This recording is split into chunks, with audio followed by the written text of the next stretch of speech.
Hi everyone, you are on Moby channel and I'm glad to see you on my channel again. Well, despite the fact that today is April 1st, today is a real holiday for all fans of the series Skibidi Toilet. Because today was released 2 legendary episodes, and it happened at the same time. What? And as you understand from the title of this video, this is a video with the analysis of 31 episodes of Skibidi Toilet from Dom Studio. And today, just a few hours after the release of this video, I will also release the analysis of the second part of 72 episode, and I will say right away that both episodes came out very crazy and interesting. So for my efforts, be sure to put a like and subscribe to the channel, as well as join my Discord server. The link will be in the first attached comment. But in any case, we begin. So, episode 31 of Skibidi Toilet Multiverse starts with Speaker Woman switching music in the car, and as far as I remember this moment we could see earlier on the leaks of this episode. I assume that the agents have been riding in the car for quite some time and Speaker Woman is trying to entertain herself, but the other agents, especially TV Woman, doesn't like the fact that she keeps switching music. Then Speaker Woman goes back to her passenger seat and we can notice that Clock Woman is sitting next to her, and by the way, it's the first time we see this character without a hat on his head. Also in the car are Camera Woman and Dark Speaker Man. Yes, this character is still alive in this universe, so don't be surprised to see him here. Then begins a scene that reminded me of the Fast and the Furious movie franchise, or a mission from GTA 6. Yes, I'm from the future and I know that in GTA 6 will be such a mission. Well, our protagonists suspected that they are being followed and they opened fire on the enemies. But the toilets also did not stall for time and activated the minigun on their car. Persian warrior Drillman did not just sit in the car, he climbed out on the roof of the car, and judging by the expression of TV Woman, she was very impressed. Of course, when else will you see characters climb out onto the roof of a moving car and jump onto an enemy car? But for a Persian Drillman, it's commonplace. He easily breaks the machine gun of the car and eliminates the driver of the enemy car, then also easily comes back. But this is not the end of the battle, because behind them is flying something very big and is not going to stop. There is an attack from the air, but TV Woman used to play a lot of Need for Speed, so can so cleverly dodge the explosions of missiles. And the Persian Drillman is on top of a car traveling at the speed of light. I'm telling you, it's a normal day for him because he's handling it just fine. Meanwhile, this scene is happening in the car.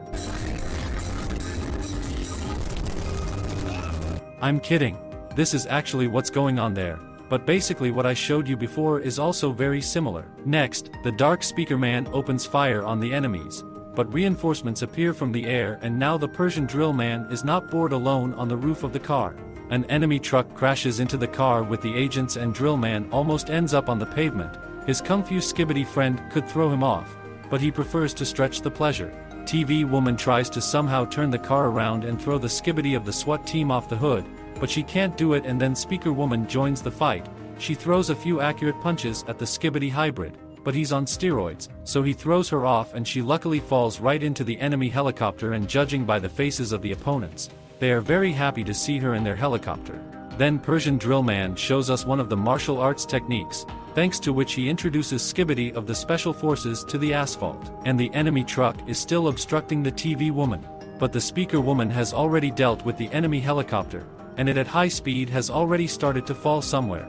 Drillman decides to deal with the truck first, and then we're shown what happens in the wrecking helicopter. It crashes to the ground, but the Speaker Woman miraculously manages to survive. But there's trouble, because a train is bearing down on her. She tried to run, but her leg was pinned by something very heavy, like a rock or a fragment of an enemy airplane, and just as she was able to pull her leg out, she was grabbed at the last moment by a character. The train rushes by and we see that she's saved by a plungerman. He looks like a real Iron Man here. And this scene where he lands and holds the Speaker Woman in his arms looks very nice. But I don't think we should show this scene to Ice Toilet. Please don't tell him what happened here. Speaker Woman thanks Plungerman for saving her and he puts her on the ground. Meanwhile, Afterburner agents arrive at the location and make sure Speaker Woman is okay. But this is not the end, because Pencilman sent a message to Camera Woman's tablet that the final battle will take place on the base of Skibidi Toilet, and then we can see how in the sky appear helicopters of Pencilman's race, which are just straining to the base of toilets. Then the scene changes and we are shown what happens in the location where the 30th episode ended. Here we see Titan Clockman using his abilities to stop time, and we are shown his new skills, which we have not seen before. He subdues several strong toilets, while he destroys the weaker and more vulnerable ones using his flying swords. Then the subordinate toilets start attacking their own and the Skibidi toilet army retreats, and although they think they can save themselves, they are very wrong, because in a millisecond Titan Clock Man appears in front of them and easily destroys them. Next, the Titan sees the Speakermans fly into the location, and the Titan also receives a message to come to the toilet base. Titan activates his jetpack and jet legs and flies away. Some might ask, why didn't he use teleportation? I think because teleportation takes too much energy and it's more logical to use the jetpack. Then the scene changes again and we see the Titan TV man as if he were a Godzilla walking along the road and destroying everything on his way. And in the destruction of opponents he is also helped by Titan Cameraman. Titan TV man is very aggressive and uses all his skills in the fight with opponents. Next, the Titans also receive a message to fly to the enemy base. They accept this message and go there. Meanwhile, at the base of the Alliance, agents create a new strongest weapon, which looks like a large fireball, and for some reason I immediately remembered the old movie about Spider-Man with Tobey Maguire in the lead role. In it, Octavius also created a similar invention and said the phrase that all the power of the sun is now in his hands. And so I think that might be a reference.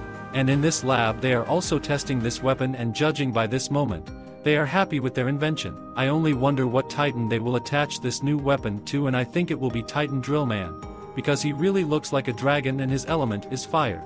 So I think that when the Alliance Titans bring the Titan Drillman to life, the agents will install this powerful new weapon on Drillman. But that's just my theory. This concludes episode 31 of Skibidi Toilet Multiverse. So click on this video that's on your screen right now and enjoy your viewing pleasure.